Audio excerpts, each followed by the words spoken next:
Sometimes you see t-shirts that have a funny message on them. I'm sure you have. And one I remember seeing is one that simply says, "Be alert. The world needs more alerts." That always makes me smile. And today our passage is from Luke chapter 12, verses 35 to 59. And this is a passage basically about being alert.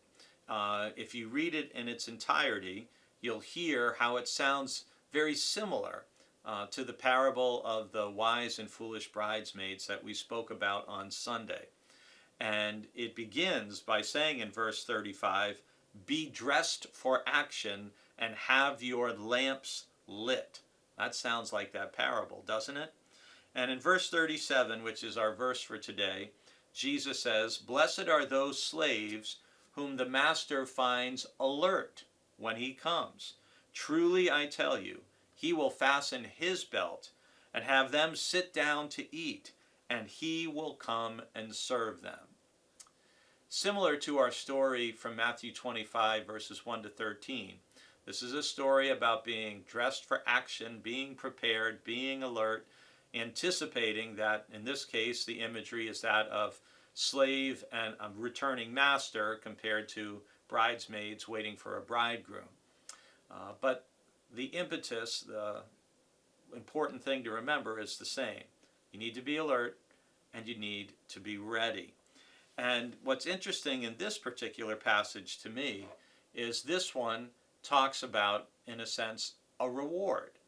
And the reward is that the master is going to bless those slaves who are found doing what they're supposed to do when he comes back.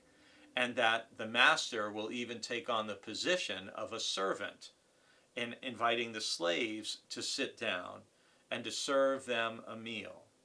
And this is meant, I believe, from Luke to be an encouragement to all of us of, well, why do we persist in being faithful?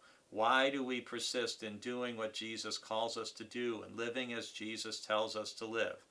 Because we live with the hope that one day the master will return, or we will be with our master, and part of the reward of our faithfulness is that our master will come and serve us. It's kind of hard to wrap your head around that, at least it is for me. The idea that Jesus might serve us, it just seems totally out of place. But that's part of what Jesus is advocating for and suggesting is going to happen here.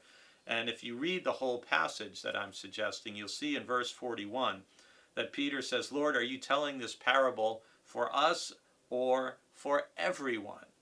And I think Jesus makes it clear this parable is for everyone.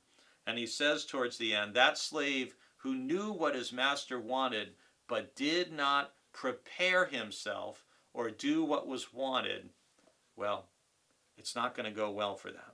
So we want to be prepared, and we want to do what Jesus wants us to do.